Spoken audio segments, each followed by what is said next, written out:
who treated military regulations like suggestions written in a foreign language. Pringe, I feel a sudden, debilitating malady coming on, Sterling groaned, clutching his stomach and sliding toward the floor. The supreme test. Call the medics. Tell them I'm at death's door. And send for Major Maverick. I'm going to make him the acting base commander. By the time Ironside finishes with him, there won't be enough left of Maverick to fill a matchbox. Chapter 2. The Sultan's Circus. The plan, as most of Sterling's plans did, backfired with the spectacular grace of a firework factory explosion. Instead of failing, Maverick took to command like a fish to a very expensive, illegal aquarium. Within hours of Sterling being carted off to the infirmary, where he spent his time frantically checking his pulse, Maverick had transformed the base. He had Lieutenant Barnaby Butterfingers Borges acting as his executive officer. Bogies, a man who could trip over a shadow on a sunny day, was currently attempting to organize a welcoming committee for an unexpected guest, Sultan Karim of Mirani. The Sultan had arrived with 3 princesses and a mountain of luggage that required its own zip code. Greetings, O exalted ruler, Boggy stammered, his helmet sliding over his eyes. Welcome to Isla de Caos. And, Major Maverick is waiting for you. Maverick, looking far too comfortable in Sterling's chair, greeted the Sultan with a grin. Your Highness, ignore the lieutenant. He's been hit in the head with too many coconuts. Welcome to the Raptor's nest. The Sultan was impressed by Maverick's gunboat, the Rusty Raptor. An interesting craft, Major. If my country had a navy, I would want boats that go vroom like this one. It's all about the torque, Your Highness. Maverick lied smoothly. Would you like to steer? Just pull that lever. No, the other one. Yes, the one that makes the loud noise. While Maverick was busy showing the Sultan how to drift a gunboat, Boggis was busy dealing with the princesses. One of them, Princess Siri, had a penchant for American culture. Specifically, she wanted to see a real American hoedown. Unfortunately, Sterling, lurking in the shadows of the hospital, was watching the whole thing through binoculars. He's throwing a party with princesses, and the sinks are still backed up. Pringe, get me my uniform. I'm going to bust them. But sir, you're supposed to be dying, Pring reminded him. I'm having a miraculous recovery, Sterling roared. Chapter 3. The Laughing Gas Gambit. The tension on the base reached a boiling point when Lieutenant Boggis was threatened with a fitness board. Sterling, determined to ruin Maverick's favorite sidekick, had documented every time Boggis had accidentally fired a flare into the ammunition dump, which was twice a week. I'm finished, Skip, Boggis moaned in the crew's mess. I'll be a private by Tuesday. My mother will have to resign from the bridge club in shame. Maverick patted him on the back. Relax, Butterfingers. We just need to get the colonel in a good mood. A happy Sterling is a Sterling who forgets to file paperwork. But he's never happy, Digger, the crew's mechanic, pointed out. The only thing that makes him smile is seeing someone else get a rash. Maverick's eyes lit up. He had just returned from the base dentist, where a leaky valve had filled the room with nitrous oxide. The laughing gas.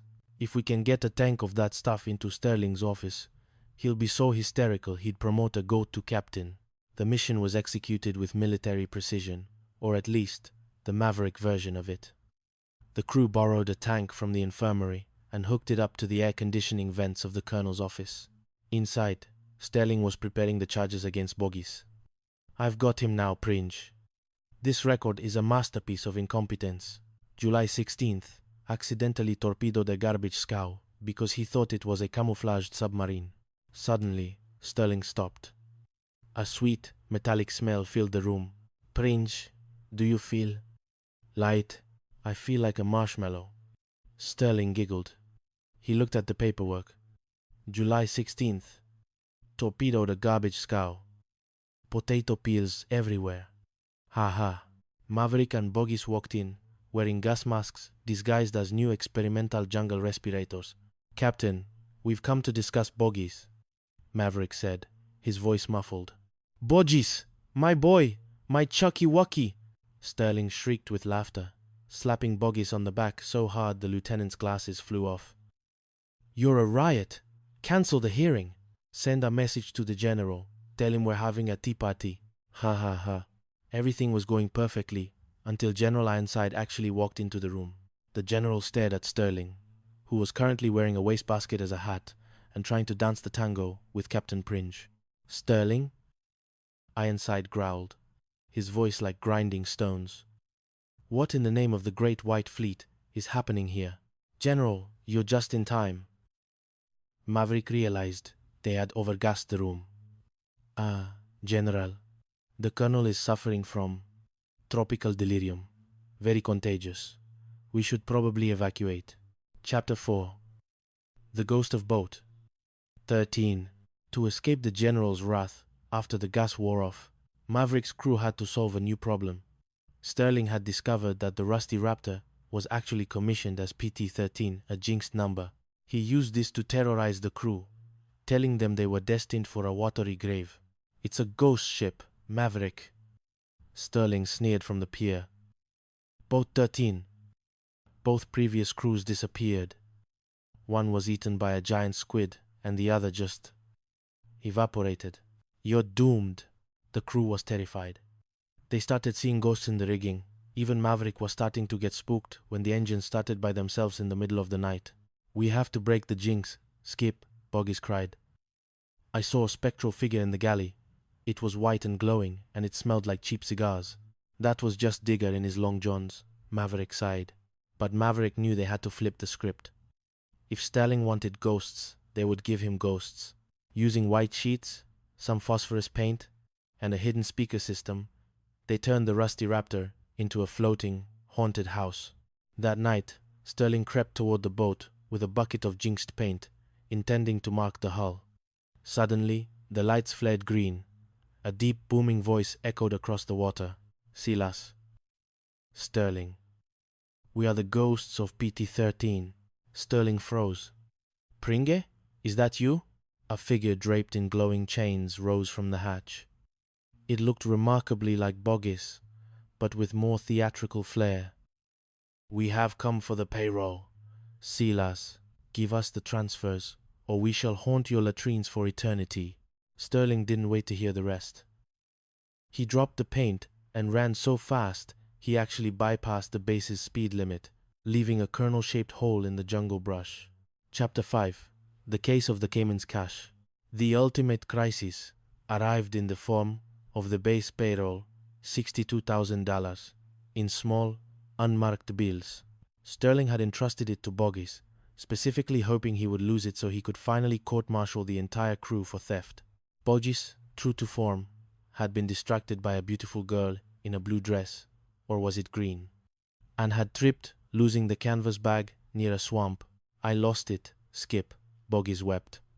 I was looking at her ankle, she had a heart-shaped birthmark, and then, wham! I hit a lamppost that wasn't there, and the money vanished. A heart-shaped birthmark? Maverick mused. That's a lead, but the real witness wasn't the girl. It was Snappy, a 12-foot caiman that lived in the lagoon.